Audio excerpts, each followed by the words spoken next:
नमस्कार, सादर प्रणाम, जय बद्री विशाल। दोस्तों, देवभूमि में कुछ समय पहले से आपने देखा गर्मियों के मौसम में आग का सिलसिला जो है किस प्रकार से हमारे जंगल खाक हो गए थे। उसी विषय पर हम आगे वार्ता करेंगे।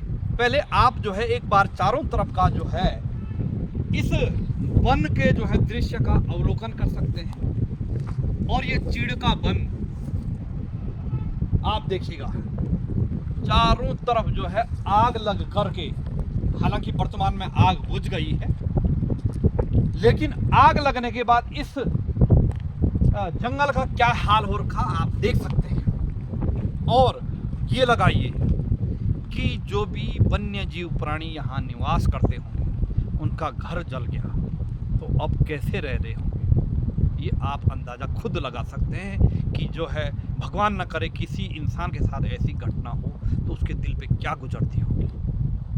और कौन हैं वो लोग जो इस प्रकार से वनों को जलाते हैं, वन्य जीवों को जलाते हैं। आज लोग कहते हैं साहब वहाँ बादल फट गया, वहाँ आपदा आ गई, वहाँ इस प्रकार की दुर्घटना होगी। कहीं ना कहीं जो प्राणी इस आग में जो है मृत्यु को प्राप्त हुए होंगे तो उनकी जो आत्माएं हैं वो कहाँ जाएंगी। जैसे इन जंगलों के बीच में हमारा ये देख सकते हैं आप सड़क है, और इस सड़क के बीच से हम गुजरते हैं, यानी आंधी तूफान बारिश वगैरह में तो जो अनहोनी घटना होती है आध्यात्मिक दृष्टिकोण से, वो उसी का मुख्य कारण है। अब ये तो आध्यात्मिकता से हमने आपको बता दिया, अब राजनीति भौतिकता से आपको बताने का प्रयास करेंगे कि ये जंगल जो है इसमें आग लगी थी और सरकारें, वन विभाग, अधिकारी, जनप्रतिनिधि कहेगा कि हमने बुझाई, तो ये पूर्ण रूप से सरासर गलत है। सरकार, जैसे आपने देखा होगा कि मुख्य सचिव महोदया, मुख्यमंत्री महोदय, वन मंत्री महोदय कहते हैं हमने ये किया वो किया, कुछ नहीं किया साहब। धरातल पे क्या किया है? क्यों आग बुझी है तो इसलिए बुझी कि जलने के लिए कुछ है ही नहीं, नंबर एक कारण। नंबर दूसरा कारण, यदि आग बुझी है तो जब बारिश हुई तो उससे आग बुझी।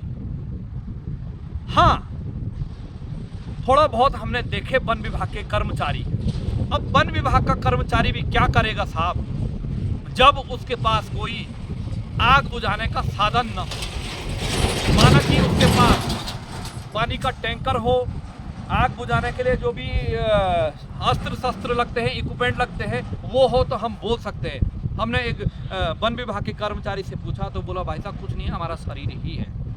यहाँ तक एक बार हमारे नैनीसैण क्षेत्र में लगभग कणबियाग से 2 किलोमीटर आगे आग लगी थी, तो वो उन्होंने मुझे, मैं वाहन में आ रहा था तो उन्होंने कहा, मैंने कहा आप कहाँ से? बोला वन विभाग से हैं। तो मैंने कहा चलिए, मैंने कहा आपको वाहन भी नहीं मिलता है? तो देखिए दोस्तों, वाहन भी उनको जो है मुहैया नहीं हो पाता। ये है हमारे प्रदेश के हाल। और पिछले ही कुछ दिनों में आपने देखा होगा पर्यावरण दिवस पे विधायक साहब, सांसद महोदय और फलाना CMO, DMO, फलाना जितने भी जिम्मेदार, जिनकी जिम्मेदारी इन जंगलों को बचाने की, इन प्रकृति को बचाने की है, वो केवल फोटो खींचने तक जो है सीमित रह गई है। वरना हमने देखा एक बार एक DFO न्यूज में, फर्स्ट क्लास के DFO आग बुझाते हुए, और DFO साहब ने सफेद कमीज पहनी हुई है और DFO साहब आग बुझा रहे हैं। हालांकि मैं उन DFO को ये नहीं बताऊंगा कहाँ के हैं, और क्योंकि हो गया ना साहब खेला, जिन्होंने वो बनाया होगा कि आज फलाना DFO जी आग बुझा रहे हैं, उस पत्रिका, उस अखबार का भी नाम नहीं लूंगा, उस पोर्टल का भी नहीं लूंगा, लेकिन हो गया ना साहब, खेला उसी का है साहब। भली भांति हमारी जनता, हमारे दर्शक इतने बुद्धिजीवी हैं, वो सब कुछ समझते हैं।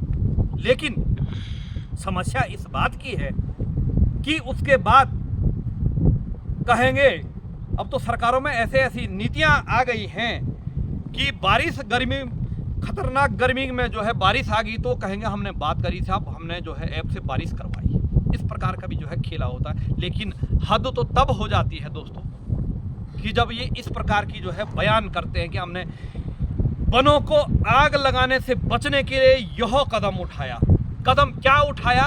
वन जब जल ही गए तो कदम उठाने का क्या मतलब? माना कि मेरा दादाजी बीमार है और मैंने कहा जब मैंने दादाजी को दिल्ली दिखाया, देहरादून दिखाया, यहाँ दिखाया, वहाँ दिखाया, और दादाजी स्वर्गवास हो गई।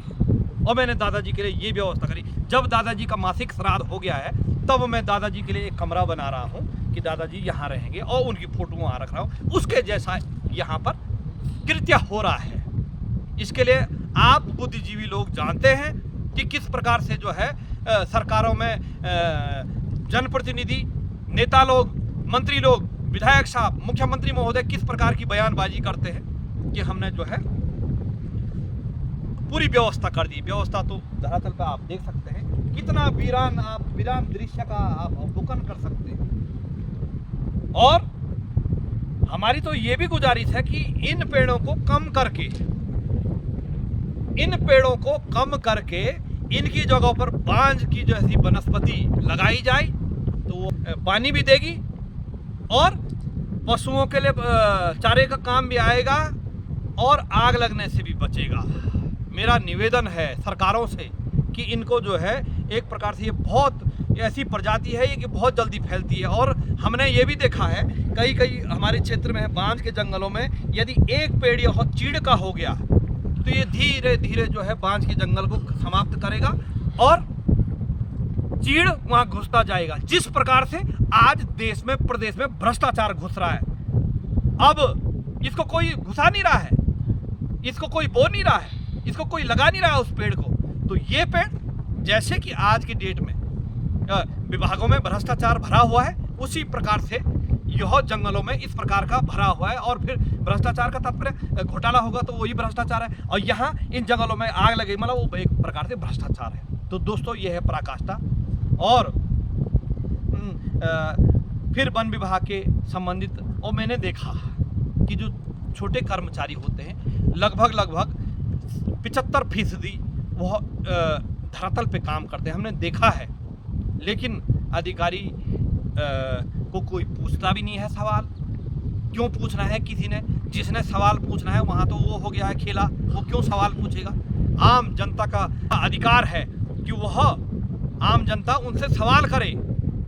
हम पहाड़ के लोग थोड़ा सवाल पूछने में जो है हिचकिचा जाते हैं। क्यों? क्योंकि साहब हैं, डीएफओ साहब हैं, रेंजर साहब हैं, वन दरोगा साहब हैं।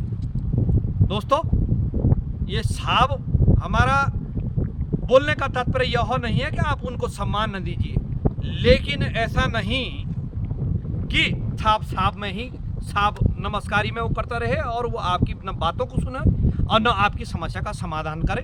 दोस्तों ये है जंगलों का खेला। अभी यहाँ पे इसीलिए प्रेरणा आई जब मैंने इस जंगल की स्थिति देखी कि, और मेरे मन में विचार आया कि वो जो वन्य जीव हैं जिनका घर यहाँ होगा वो तो घर से बेघर हो गए, कई मृत्यु के लिए प्राप्त हो गए होंगे। तो दोस्तों ये रहा, आपकी क्या राय है, क्या सुझाव है, क्या आपके विचार हैं? अवश्य आप अपने विचार बताएं, टिप्पणी में लिखें। इन्हीं शब्दों के साथ अपनी वाणी को विराम देता हूं और अपने जंगलों को जो है अग्नि से बचाएं। तो दोस्तों ये रहा, इन्हीं शब्दों के साथ अपनी वाणी को विराम देता हूं। हार्दिक आभार, धन्यवाद, जय बद्री विशाल, सादर प्रणाम।